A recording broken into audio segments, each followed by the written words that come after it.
Les professionnels peuvent être ébranlés émotionnellement devant des scènes de crime, des interactions avec des proches endeuillés, lors de l'accompagnement médico-légal ou l'assistance à des autopsies. Le retentissement émotionnel est variable. Certains vont instaurer une distance avec leurs ressentis et d'autres éprouvent une détresse intense qui est associée à des émotions comme la peur, la tristesse, la colère ou le dégoût. Cette détresse, elle peut survenir sur le moment ou après coup, sous la forme d'images, de sons ou d'odeurs qui reviennent, d'angoisse ou de comportements d'évitement. On parle alors de psychotraumatisme. D'autre part, des situations de conflit de valeurs, où l'on se sent pris entre deux, apparaissent lorsque les contraintes professionnelles ou légales empêchent de répondre aux questions des familles. L'exigence émotionnelle peut être forte à ce moment-là et nécessite des efforts d'adaptation et induit du stress ou un sentiment de tension chez le professionnel.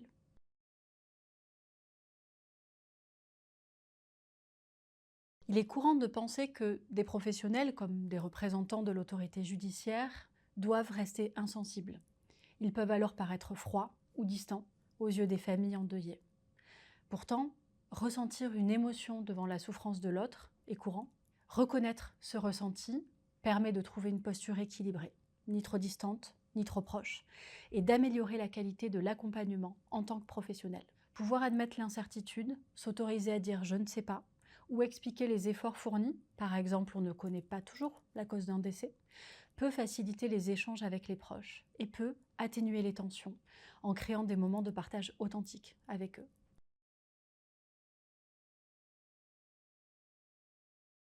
L'impact psychique des situations varie selon l'interaction entre le professionnel, son environnement de travail et son ressenti personnel.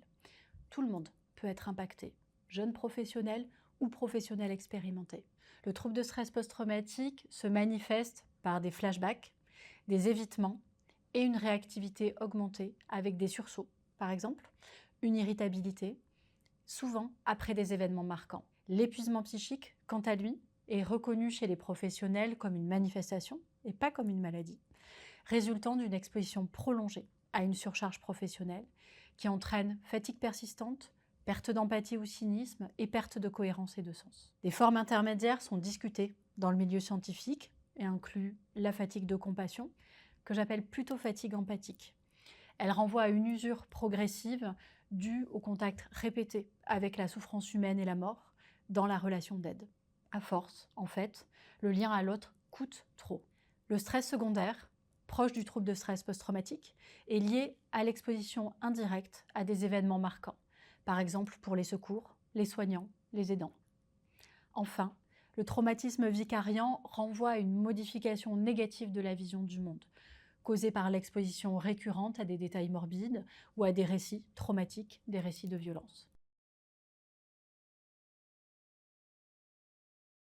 Plusieurs facteurs contribuent à l'impact émotionnel des professionnels. La répétition de confrontations à des scènes difficiles va user notre capacité à encaisser. L'identification aux victimes par des similitudes avec notre propre vie, un enfant du même âge, une maladie similaire, amplifie l'émotion. L'intensité émotionnelle d'événements durs, des scènes violentes, une implication d'un enfant, etc., peut nous envahir et provoquer une coupure avec nos ressentis et la situation. Ce phénomène temporaire, la dissociation, comme on l'appelle, est bien connu des spécialistes. Quelquefois, c'est la situation de trop. On connaît aujourd'hui des facteurs organisationnels et des facteurs individuels qui favorisent ou qui protègent du risque d'impact.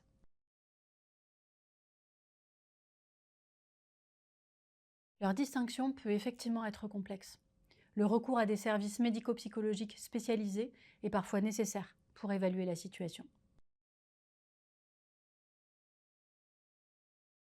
La prévention, à plusieurs niveaux, est essentielle pour prévenir une exposition, l'apparition de troubles ou une rechute. Au niveau organisationnel, l'employeur doit mettre en place des actions pour prévenir les risques professionnels. Les médecins du travail peuvent le conseiller et alerter si besoin. Un environnement de travail sécurisant, tant physiquement que psychologiquement, est essentiel, absolument. Au niveau individuel, favoriser un mode de vie équilibré, repos, sommeil, alimentation, activité physique, gestion du stress, gestion des écrans, et bien se connaître aide la résilience et aussi à repérer les moments protecteurs de satisfaction professionnelle. Reconnaître ces émotions que nous avons toutes et tous. En tant qu'être humain, il est important de le rappeler, aide à identifier et à accepter les moments où un soutien, une pause ou un relais à un collègue sont nécessaires et donc à respecter notre limite. Le soutien social, la solidarité entre collègues, le soutien des proches jouent un rôle protecteur vraiment majeur. Les temps de supervision ou de retour sur les événements peuvent être bénéfiques et plus largement, bien sûr, les temps de formation et d'information. Enfin, les recours professionnels. Consulter son médecin traitant, son médecin du travail ou le psychologue ou le psychiatre peut prévenir l'approfondissement de blessures psychiques. Les centres régionaux en pathologie professionnelle constituent un recours supplémentaire.